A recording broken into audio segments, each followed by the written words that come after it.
अस्सलाम वालेकुम दोस्तों। 15 अप्रैल सन 2024 शाम के ठीक 4 बजे जायद इंटरनेशनल एयरपोर्ट अबू धाबी से एक हवाई जहाज़ उड़ान भरता है।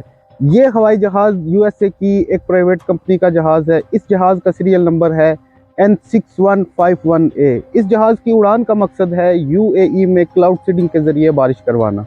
जी हाँ दोस्तों, 16 अप्रैल सन 2024 में जो यूएई में बारिश हुई थी उसे क्लाउड सीडिंग के ज़रिए करवाया गया था और इस बारिश ने 75 साला रिकॉर्ड को भी तोड़ दिया। दोस्तों, सवाल अब ये उठता है कि क्या इंसानों ने मौसम को कंट्रोल करना सीख लिया है और क्या यह टेक्नोलॉजी पानी की कमी को भी पूरा कर सकती है। क्लाउड सीडिंग क्या है और ये टेक्नोलॉजी किस तरह काम करती है, आइए जानते हैं इस वीडियो में।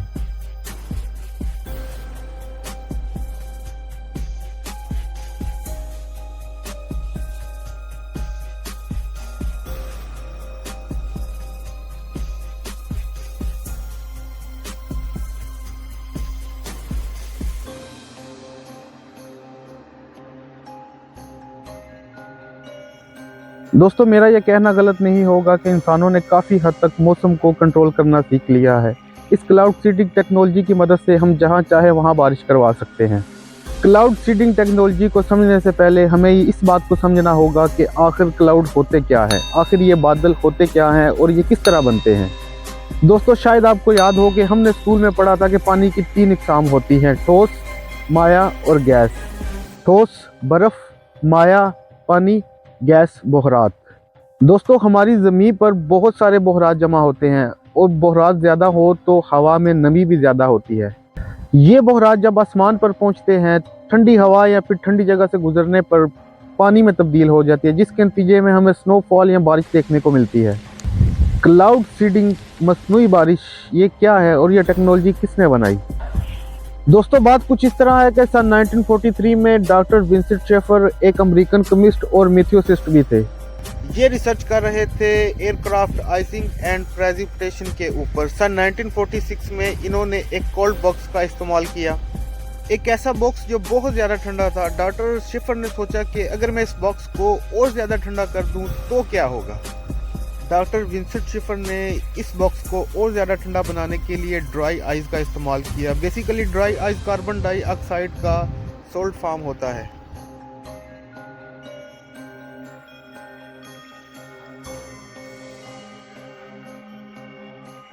बेसिकली ड्राई आइस रेफ्रिजरेशन और कूलिंग के लिए इस्तेमाल होता है और ये सिर्फ -78 डिग्री सेल्सियस पर ही एग्जिस्ट करता है। इन्होंने कुछ ड्राई आइस ला के इस बॉक्स में रखी और फिर ब्रीथ आउट किया, यानी कि अपनी सांस इस बॉक्स में छोड़ी। डॉक्टर देखते क्या है कि इनके मुंह से निकलने वाली हवा देखते ही देखते आइस क्रिस्टल में बदल गई। इन्होंने इस बात को नोट किया कि अगर बहरात को ज़्यादा ठंडी जगह से गुजारा जाए तो ये जल्द ही आइस क्रिस्टल में बदल जाते हैं। डॉक्टर विंसेंट शेफर ने इस चीज़ को मज़ीद समझने के लिए और तजर्बात किए। फाइनली वो जब इस प्रोसेस को समझ गए तो उन्होंने इस बात को रियलाइज़ किया कि इस चीज़ को रियल लाइफ में भी इस्तेमाल किया जा सकता है। उन्होंने सोचा आसमान पे बने बादलों को क्यों ना ठंडा किया जाए इस ड्राई आइस की मदद से, ताकि हमें स्नोफॉल और बारिश देखने को मिले। 13 नवंबर सन 1946 डॉक्टर शेफर ने न्यूयॉर्क से एक प्लेन उड़ाया और अपने साथ तकरीबन 2.5 किलो ड्राई आइस लेकर आसमान पर चले गए। माउंट ग्रिल एक पहाड़ी के पास एक पहाड़ी के बादल पर उन्होंने अपना तजर्बा किया। उन्होंने इस क्रश ड्राई आइस को इन बादलों के ऊपर फेंका। इस तजर्बे से जो उनको रिजल्ट मिला वो बहुत कमाल का था। उन्होंने देखा कि अचानक से स्नोफॉल और बारिश हो रही है। तो दोस्तों, इसी जगह से इसी वक्त से आगाज़ होता है क्लाउड सीडिंग का। क्लाउड सीडिंग के ज़रिए हम किसी भी जगह मसनूई बारिश करवा सकते हैं और इस टेक्नोलॉजी को मुतारिफ करवाने वाले का नाम है डॉक्टर विंसेंट शेफर। दोस्तों, 16 अप्रैल सन 2024 को जो यूएई में बारिश हुई थी वो क्लाउड सीडिंग के ज़रिए ही करवाई गई थी। उसके ऊपर मैंने व्लॉग भी बनाया था, इसका लिंक डिस्क्रिप्शन में दे रहा हूँ, आप जाके देख सकते हो।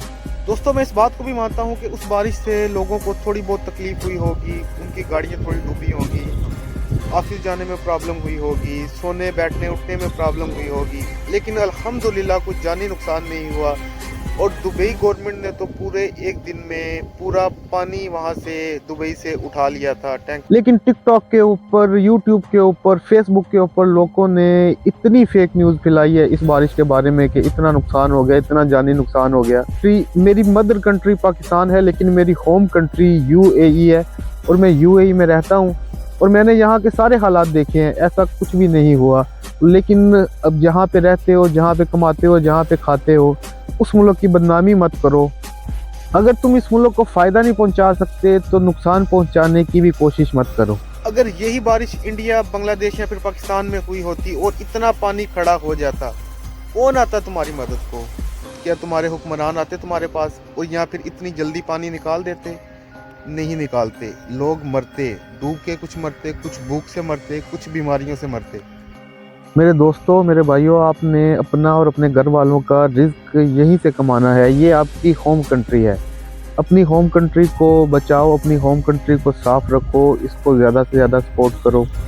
बस अभी आपसे इजाज़त चाहूँगा। अगर आपको ये वीडियो पसंद आई हो तो लाइक करो और चैनल को भी सब्सक्राइब करो। अभी आपसे इजाज़त चाहूँगा। दुआओं में याद रखिएगा। मिलते हैं अपनी नेक्स्ट वीडियो में। अल्लाह हाफिज़।